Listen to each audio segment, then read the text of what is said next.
سر آپ نے حلف اٹھایا، قرآن پاک اٹھایا، اس کی ضرورت کیوں پڑ گئی اور ابھی تک آپ نے پریکٹیکلی ورک کیا کیا؟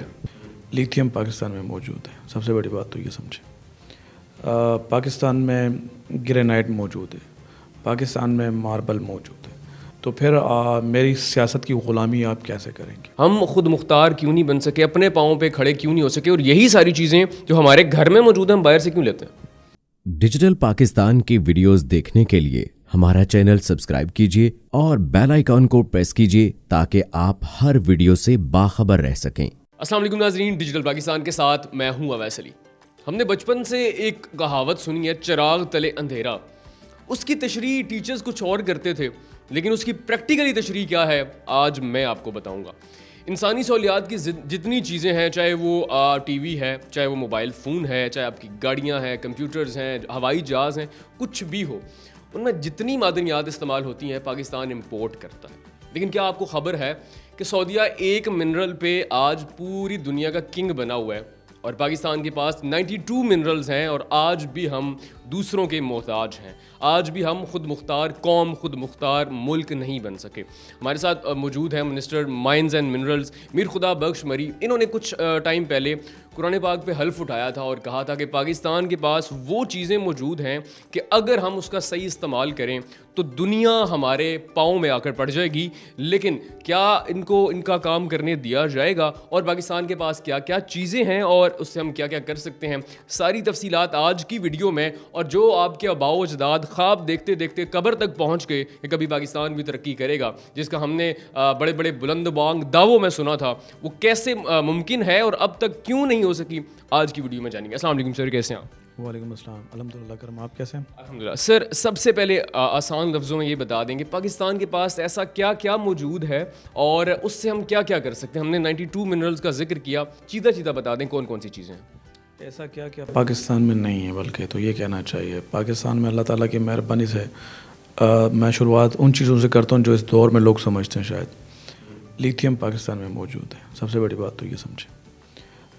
پاکستان میں گرینائٹ موجود ہے، پاکستان میں ماربل موجود ہے، پاکستان میں نکل موجود ہے، پاکستان میں سلیکا موجود ہے، پاکستان میں باکسائٹ موجود ہے، پاکستان میں سیلسٹائٹ موجود ہے، پاکستان میں آئرن اور موجود ہے، پاکستان میں قلعے موجود ہے، شیل قلعے موجود ہے، بینٹونائٹ موجود ہے، ڈولومائٹ موجود ہے، فلو ارتھ موجود ہے، مطلب کئی قسم کے اقسام کی جو ہے نا منرلز موجود ہیں۔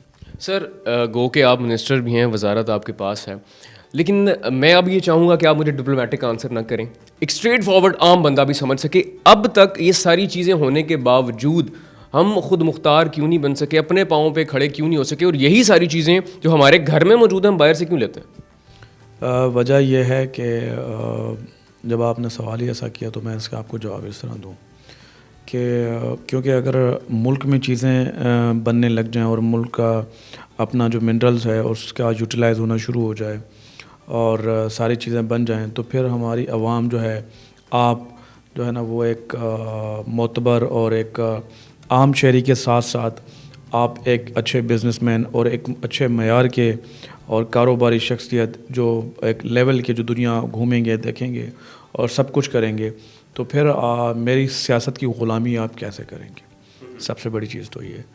اور جب سے میں نے اگر ایز اے سیاست آپ مجھے تصور کر لیں، میں مولانا فضل الرحمان، میں عمران خان، میں میاں نواز، میں زرداری، میں نے میری سیاست کی شروعات کی بھٹو نے، مولانا کے والد نے، عمران نے، زرداری مولانا کے والد صاحب نے، سب نے شروعات کی۔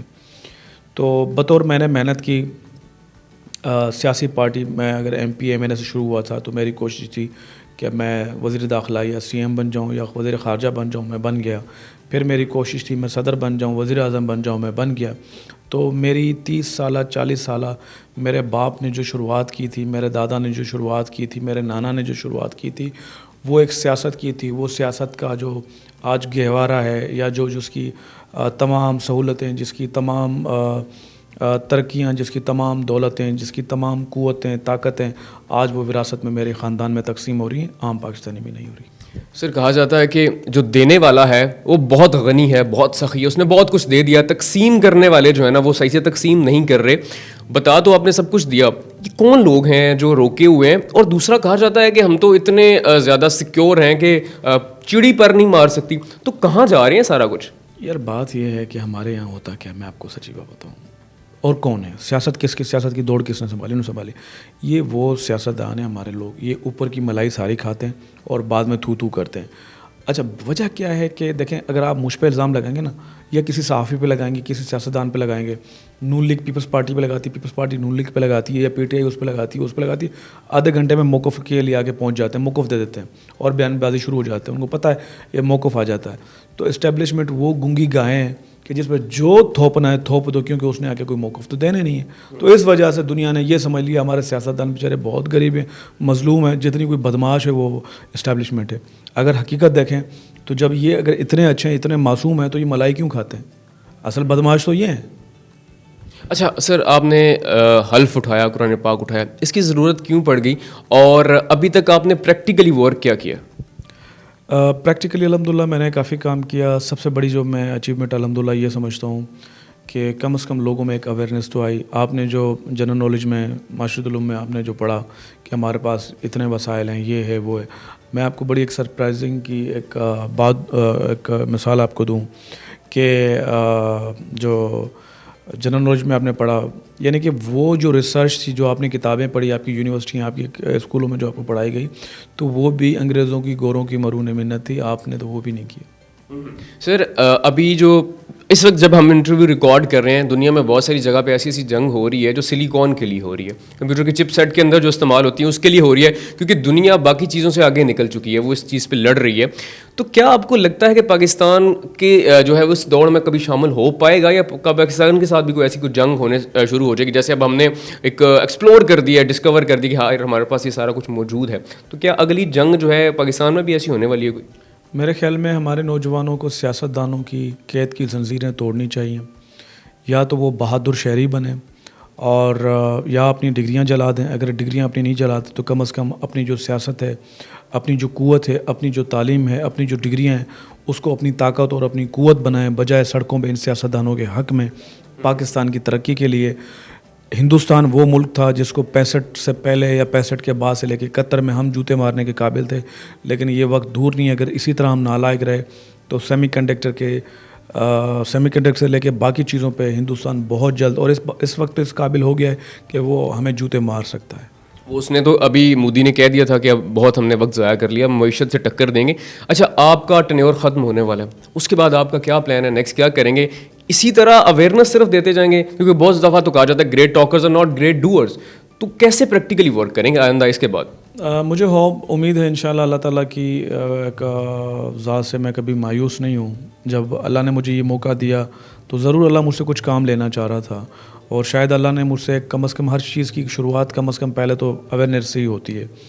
اور انشاءاللہ اگر میری وزارت جاتی بھی ہے تو میں نا امید نہیں ہوں, مایوس نہیں ہوں اپنے نوجوانوں سے. انشاءاللہ وہ لوگ بڑھیں گے آگے, اور پاکستان کی ترقی کے لیے, اور جو ہے منرل کا صحیح استعمال, اور اس کی پروڈکشن جو بننی ہے, یا پروڈکٹ جو بننا ہے, یا اس کا جو فنش گڈ تک جو سارا کچھ ہے, اس کا صحیح استعمال کرنے میں ان سیاستدانوں کے لیے, جس طرح عمران خان کے لیے عوام نکل کے ایک اپوننٹ پارٹی کے لیے پریشر کا کام کرتی ہے تو وہ ڈائلاگ پہ آتے ہیں, اسی طرح ایک دوسری پارٹی ایک دوسرے کے خلاف جو بھی ہے وہ ایک پریشر کوکر کا کام کرتی ہیں. تو اگر ہماری نوجوان انشاءاللہ کھڑی ہو گئی تو وہ جس وقت وہ پریشر کوکر بن گئی تو اس وقت ان سیاستدانوں کو منرل کا صحیح استعمال کرنا پڑے گا. سر آخری سوال, اگر ہم واقعی ہی جو آپ باتیں کر رہے ہیں, اور اگر یہ سارا صحیح استعمال ہو گیا, اسمگلنگ رک گئی, تو کیا ہو سکتا ہے؟ جیسے آپ نے کہا IMF کا لون اتر جائے گا, کیا چیزیں پریکٹیکلی گراؤنڈ پہ کیا ہو سکتی ہیں؟ دیکھیں پریکٹیکلی گراؤنڈ پہ تو ظاہر سی بات ہے, جب آپ مثال کے طور پہ اب دیکھیں نا آپ کے حالات کیا ہیں, آپ کا قرضہ کب اترے گا کہ جب آپ کا امپورٹ بہت ہی نہ ہونے کے برابر ہوگا, آپ کا ایکسپورٹ بڑھے گا, تو ڈیفینیٹلی ظاہر سی بات ہے آپ کے ملک میں دیکھیں قرضے کی اصل معیار مثال کے طور پہ اس وقت آپ کے اوپر مطلب 140 کے قریب یعنی کہ بلینس کے حساب سے آپ کے اوپر قرضہ ہے. تو مطلب آپ مجھے یہ بتائیں کہ اگر یہی ڈالر بالفرض 60 پہ آ جائے 100 پہ آ جائے تو آٹومیٹلی قرضے کی ایک جو تعداد ہے وہ کم ہو گئی, آپ نے ڈالر میں پے کرنا ہے. اور دوسرا جب آپ کا ایکسپورٹ بڑھے گا آپ کی جی ڈی پی بڑھے گی. جب آپ کی جی ڈی پی بڑھے گی تو ظاہر سی بات ہے آٹومیٹکلی آپ کا جب اور آپ کے ریزرو بڑھیں گے. جب آپ کے ریزرو بڑھیں گے تو ریزرو میں سے بقایا جو ڈالر کی آپ نے جو ڈالر کو مار دے دی بچا کچھ آپ نے ریزرو میں سے دے دی, آپ کے ملک کے قرضے اتر سکتے ہیں.